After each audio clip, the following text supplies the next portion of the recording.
wizard, Harry. Crucio! Crucio! Hi everybody, Faraz here. Today I'm going to tell you why I just pre-ordered 20 copies of the new Harry Potter game, Hogwarts Legacy, and I don't even plan to play one single minute of it. So I'm sure you guys have seen all these hot takes on Twitter lately. If you're going to play the new Hogwarts Legacy game, unfollow me now. If you're going to play Harry Potter, you're transphobic. Because I definitely have, and I'm sick of it. And because of that, I'm going to give you one single phrase, one simple sentence to put these people in their place. No, not that. Okay, ready? So when these people be talking shit, depriving you of your sweet wizardly adventures, you look them straight in the face, or tweet, and you say, where is your Fairphone? I'll explain. So this tweet's from Melanie Mack, and she uses an argument that I've seen a lot of people make because it's logical. But here, I'll read it out. So Melanie Mack, if you play Hogwarts Legacy, you are a transphobe and financially supporting a TERF, in quotes. Asterisk, typed on an iPhone made by a slave child, which is the argument, you know. And then the common response I see a lot, it's from Not a Scientist, who of course is a him. Who would have guessed? He says, look, I don't care if you buy the game. I mean, it's not great, but we all partake in shitty things every day of our lives, but don't pretend like a phone and a game are the same. It's become more difficult to live without a phone. There are a million games you could play. And so what he's basically saying is like, look, it's really hard to live without a phone. You kind of need a phone to live in today's society. A game is just a game. You can play any game. Games are interchangeable. You can play Pong or you can play Skyrim. You don't have to play Harry Potter because they're pretty much the same. Not a strong argument in itself, but let's look at his argument for the stronger point. Okay, look, a phone you can't really live with. Games you can live without.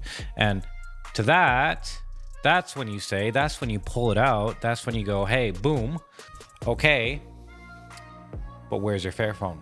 Fairphone is an ethically minded smartphone company that aims to create devices that are built with minimal harm to people and the planet by prioritizing fair labor practices and materials sourcing. Not only that, but it's cheaper than the new iPhones and Androids and apparently lasts longer as well. So then what do they say to that? Well, most people honestly won't respond because they're hypocrites. But if they do, they might just call you transphobic and try and cancel you or something. I don't know, something like that. Standard practice nowadays. Regardless, now you can Leviosa all you want, guilt-free.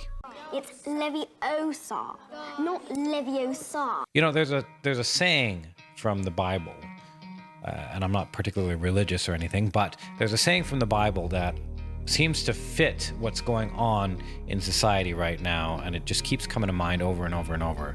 And it's the saying, let he who has not sinned cast the first stone.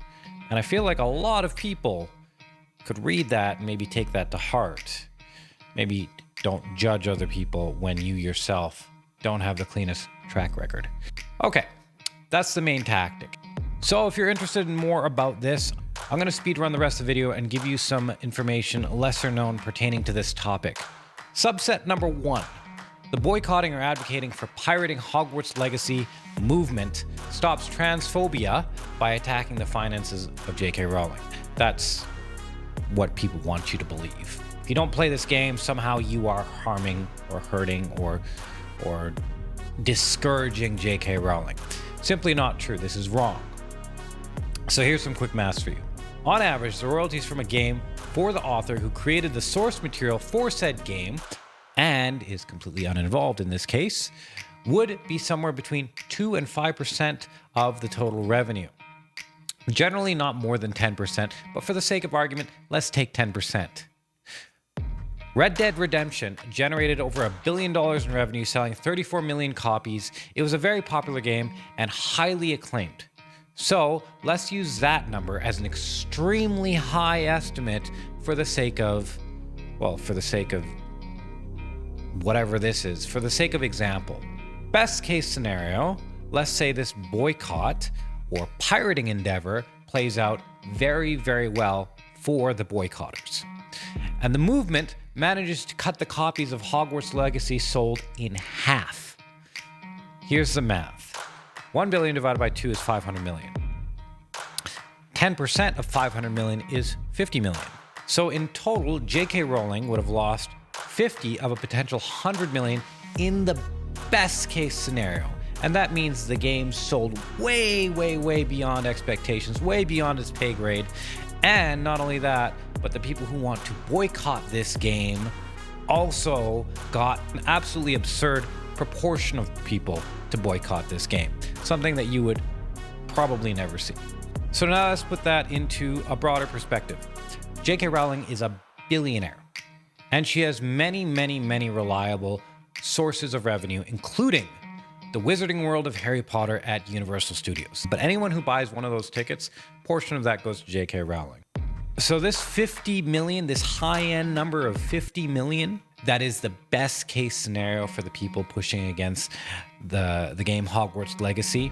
That is a drop in the bucket for J.K. Rowling. That is nothing. She has all the money she'll ever need, and then she has way, way, way, way more. She has so much money.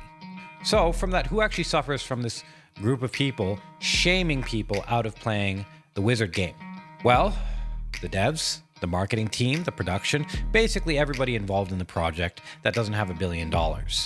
Oh, and also the people who are being shamed for just wanting to play a game from a universe that they happen to enjoy and derive some modicum of happiness from. Them too. Good job sticking it to big bad Miss Rowling. Next sub point. So this is something I found while I was digging up information on J.K. Rowling. Apparently, she has donated 150 million personally to different charities, to a variety of different charities. If you didn't know that, here's a list of charities. I'm going to put it up on the screen. But anyway, this raises a question for the people that are boycotting J.K. Rowling or swear that she's the worst, most horrible person to ever be on Earth since Hitler.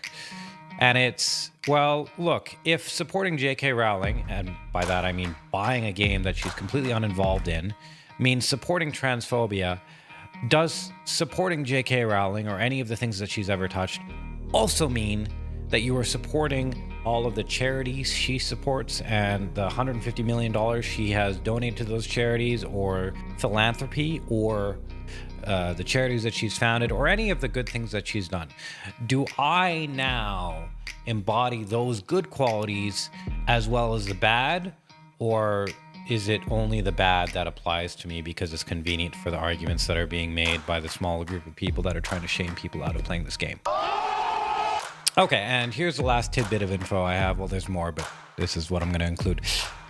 In September of 2022, E.J. Rosetta was tasked to write an article, 20 transphobic J.K. Rowling quotes we are done with.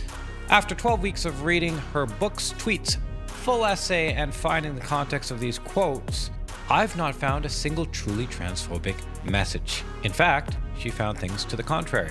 If you want to read this, you can pause the video. From there, she challenges anyone to find her one, yes, just one quote of J.K. Rowling being blatantly transphobic. Of course, no one has taken her up on it, but if you disagree with this video, hey, here's your chance. And that's something I found as well. This is something I was flabbergasted to find probably over a year ago now, when all of this controversy around J.K. Rowling arose, and I was like, why is she getting so much hate? Like, sure, I can understand a little bit of hate, but J.K. Rowling is one of the most hated by the trans activists. Like, they don't pull punches on her. This poor lady, they go after her as if she has said and done all the horrible things in the world.